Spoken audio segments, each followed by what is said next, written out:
আমরা আজকে যে দাবি দিয়ে আজকে এখানে দাঁড়িয়ে কপোতাক্ষ এক্সপ্রেস আসে রাজশাহীতে, টুঙ্গিপাড়া থেকে রাজেন্দ্র তিতুমির বাংলা বাংলা এক্সপ্রেস পার্বতীপুর গিয়ে কর্তৃপক্ষ আপনাদের সদয় দৃষ্টি আকর্ষণ করছি।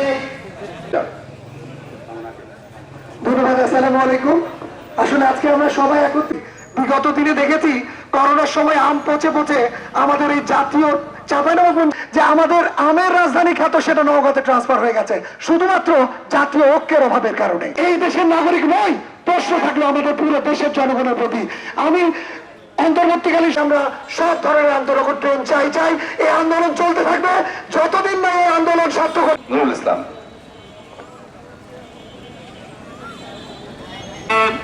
সুজনের আহ্বানে চাঁপাইনবাবগঞ্জবাসী যেভাবে আজকে সাড়া দিয়েছে,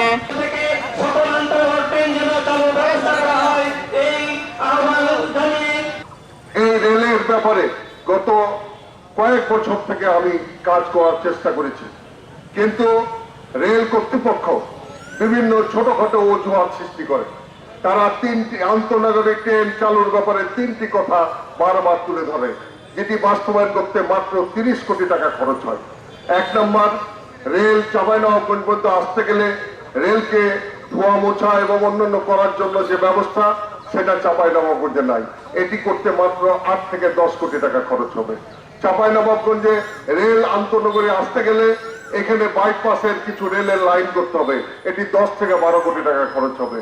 আরেকটি অজুহাত হচ্ছে রেলের ড্রাইভার সহ অন্যদের থাকার জন্য কোনো আবাসিক ব্যবস্থা নাই।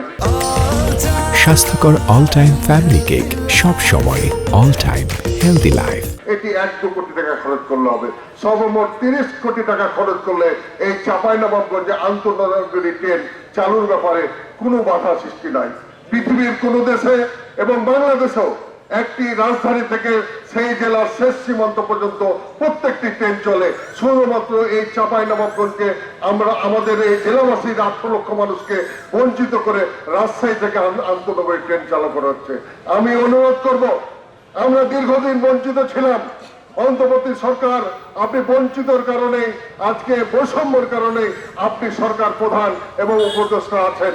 আপনারা এই সামান্য দাবিটুকু যদি বাস্তবায়ন আপনারা না করতে পারেন, আপনাদের এই বৈষম্য বিরোধী দায়িত্ব দিয়ে আপনাদেরকে বসানো আমাদের স্বপ্নকে আপনারা ধূলিসাৎ করে দেবেন। তাই অন্তর্বর্তী সরকারের প্রধান সহ রেল মন্ত্রণালয় এবং অন্যান্য মন্ত্রণালয় যারা দায়িত্বে আছেন তাদেরকে অনুরোধ করব, এটি যত দ্রুত সম্ভব আপনারা বাস্তবায়ন করবেন। আর বাস্তবায়ন না করলে চাঁপাইনবাবগঞ্জের 18 লক্ষ মানুষকে নিয়ে আমরা সকল রাজনৈতিক দল, সকল পেশাজীবী সংগঠন আমরা যে আন্দোলন সৃষ্টি করব, সেই আন্দোলনের মাধ্যমে আমাদের দাবিগুলো আপনারা তখন বাস্তবায়ন করতে ব্যর্থ হবেন। আমাদেরকে আন্দোলনে নামাবেন না, এটাই আপনার কাছে অনুরোধ। তা আমরা সরকারের কাছে উদাত্ত আহ্বান জানাই, প্রান্তিক জেলা হিসাবে চাঁপাইনবাবগঞ্জ উন্নয়নের ক্ষেত্রে সুষম উন্নয়ন থেকে বঞ্চিত। সরকারের থিওরি হলো সকল জেলায় একটি সুষম উন্নয়ন ঘটবে, কিন্তু আমরা বিভিন্ন ক্ষেত্রে উন্নয়ন থেকে বঞ্চিত হচ্ছি। রাজশাহীর নিকটবর্তী জেলা হওয়ার কারণে আমরা বড় ভাইয়ের পাশে ছোট ভাই যেভাবে বঞ্চিত হয়, বড় গাছের নিচে ছোট গাছ থাকলে যেরকম ভাবে বঞ্চিত হয়, আমরা রাজশাহী একটি বড় জেলা, বিভাগীয় জেলা হওয়ার কারণে, চাঁপাইনবাবগঞ্জ একটি প্রান্তিক জেলা হওয়ার কারণে আমরা সেইভাবে বঞ্চিত হচ্ছি। চাঁপাইনবাবগঞ্জের জেলা প্রশাসক মহোদয়ের মাধ্যমে বাংলাদেশ রেল কর্তৃপক্ষ বর্তমান অন্তর্বর্তী তথা বিপ্লবী সরকারের রেল উপদেষ্টা এবং প্রধান উপদেষ্টার কাছে আমরা বিনীতভাবে দাবি জানাতে চাই, বৈষম্যহীনতাকে দূর করার জন্যই আজকে তাজা তাজা যানগুলো লুটিয়ে পড়েছে, রক্তের মুন্না বইয়ে দিয়েছে রাস্তায়। অতএব আর বৈষম্য নয়, এখন যৌক্তিক এবং ইনসাফ ভিত্তিক কার্যক্রম পরিচালিত হবে। আমি চাইলেই তো হবে না, একটা ফিজিবিলিটির ব্যাপার আছে। এখানে ট্রেনের লাইন সম্প্রসারণের প্রয়োজন আছে।